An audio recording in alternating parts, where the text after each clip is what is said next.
you're handling very, very big animals, Yeah. whether they were wild or rehab or vice hmm versa, whatever. Do you guys have to carry any type of weapon and precaution of if something were to happen or occur? So we do have some precautions. We don't do weapons, other than I do, some handlers don't like carrying like a staff, like a stick.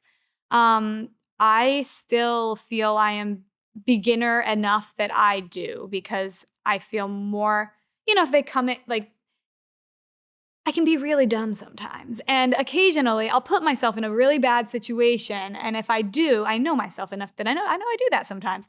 And if I get myself cornered and there's an alligator or a crocodile running at me, right, I can take that stick and manipulate my way out of that situation with a fair success rate. You got an 11-foot alligator. There's not a ton you're going to be able to do if he gets really angry with you. But to some extent, you could just put the stick in their mouth and they're biting that instead of you. It would be like last case scenario, I guess. Although getting your stick broken is highly embarrassing. It has never happened to me. Uh, but yeah, you just learn the animal, and the best thing to do is just avoid getting bitten. Now, you do it 2,000 times, you're gonna mess up once or twice. So there's two ways to mitigate it: either make the risk so low that it's almost impossible to happen, or you got to have a well-trained person to help you out. And that's what we have now. I've got the alligator trapper for Pinellas County. He's an ethical trapper. He doesn't kill his gators.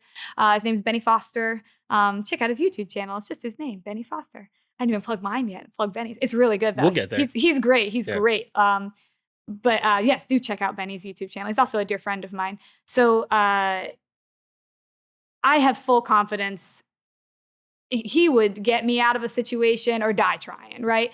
We have bite ropes to where, like, if your hand's in the mouth, you put a rope on the upper jaw and a rope on the lower jaw and step on it. You can kind of hopefully pry the mouth open enough to wiggle your hand out. We've talked through bites.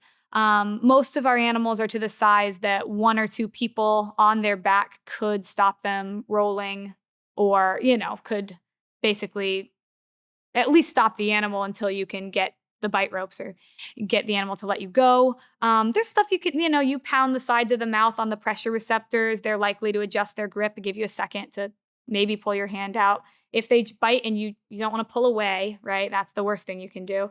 You just sit there. And they're going to adjust you back to swallow. And then in that little, you can hopefully get your hand out.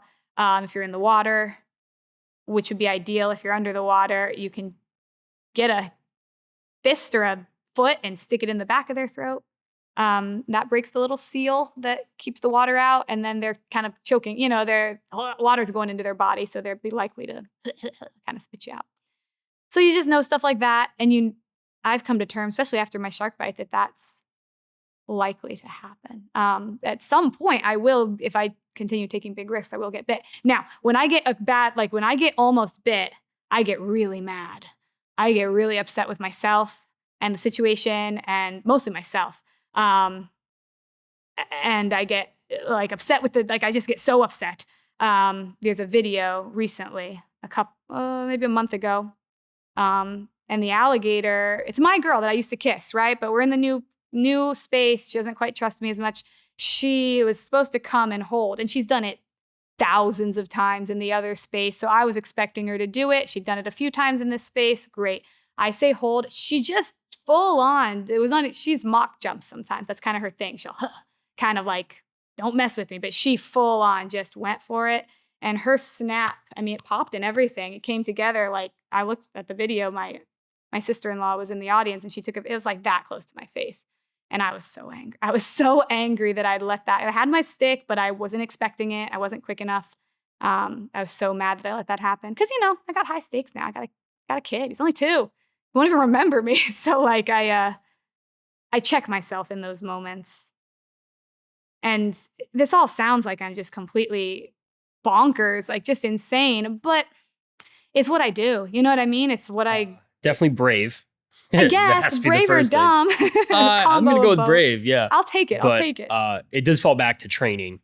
because I think I told you I was a firefighter. You did, So yeah. when we talk about burning buildings and stuff, you do so much training that it's just another day at work. Right. And that, it's kind of like that. We all know yeah. that there's risks, but it's not that you're thinking about all the bad things that can happen. It's just another day, and then you troubleshoot as it happens. if there's a fail safe or something fails, or whatever. So it's the just same funny thing. hearing it.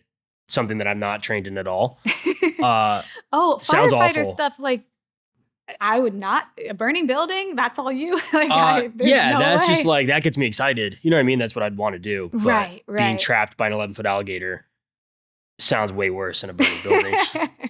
Water is not going to stop an alligator, but it helps a burning building. A hose, yeah, not so much.